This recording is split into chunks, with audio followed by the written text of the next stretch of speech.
क्या हो सकता है ऐसा का अंजाम? क्योंकि जिस हिसाब से ऐसा जो वो गलत काम कर रही है तो कभी भी जो है ना इसको आगे जाकर आसानियाँ इसके लिए पैदा नहीं होंगी। इस वक़्त तो ये हर किसी को बर्बाद करती जा रही है। जो कोई भी इसके सामने आता है तो उसे ये हमेशा के लिए रास्ते से हटाती जा रही है।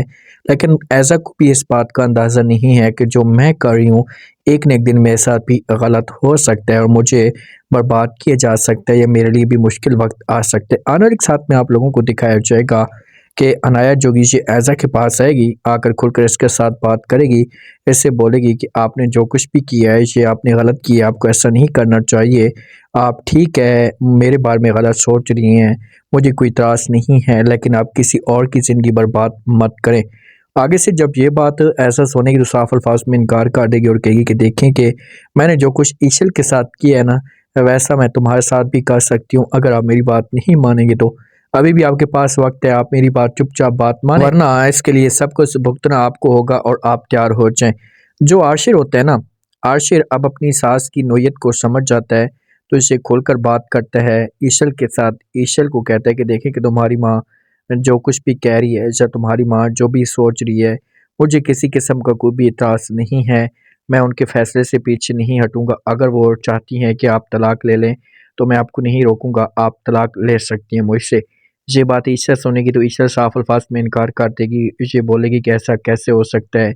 अब आपने ये बात की है, दोबारा अगर आपने ये कोई बात की तो अच्छा नहीं होगा, क्योंकि मैं आपके साथ बेपनाह मोहब्बत करती हूँ और मैंने कभी भी इस बारे में नहीं सोचा, तो प्लीज़ आप इस चीज़ को अपने दिमाग से निकाल दें।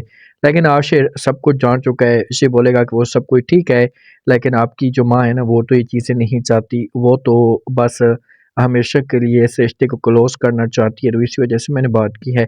समझाने की कोशिश करेगी जहाँ पर जो विशल बोलेगी कि वो चाहती हो, इससे मुझे कोई फ़र्क नहीं पड़ता, लेकिन मैं तो तुम्हारे बगैर नहीं रह सकती ना।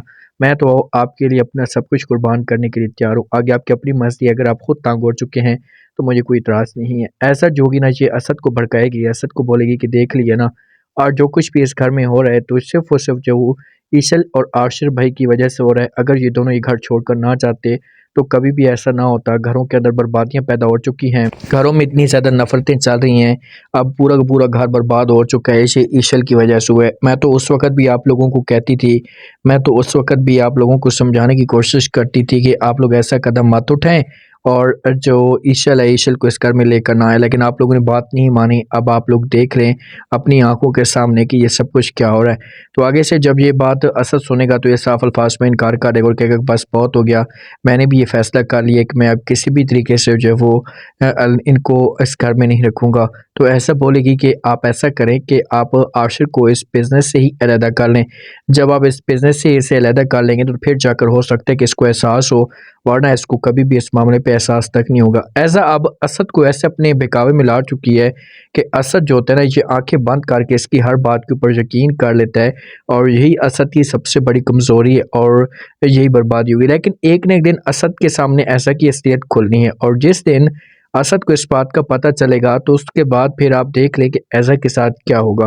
क्योंकि ऐज़ा के पास बच्चे की पावर भी आ जाएगी और असद जो होगा ये सब कुछ ऐज़ा के हवाले कर देगा या सब कुछ इसके कंट्रोल कर देगा। जिस वक़्त ऐज़ा की असलियत खुलकर आएगी ना तो उस वक़्त ऐज़ा के हाथ से सब कुछ निकल जाएगा और यही ऐसा होगी ये फिर असद के पास जाएगी, असद के सामने रिक्वेस्ट करेगी, इनसे माफ़ी माँगेगी, मुझसे बहुत बड़ी गलती हो गई है, आप लोग जो वो मुझे माफ़ कर दें। कोई भी ऐसे माफ़ नहीं करेगा। अभी भी इसके पास वक़्त है कि ये इन चीज़ों के बारे में सोचे और अपने आप को सेट करने की कोशिश करे। अगर इसने सेट ना किया तो एक वक़्त ऐसा आ जाएगा कि सब कुछ जो है इसके हाथ से निकल जाएगा।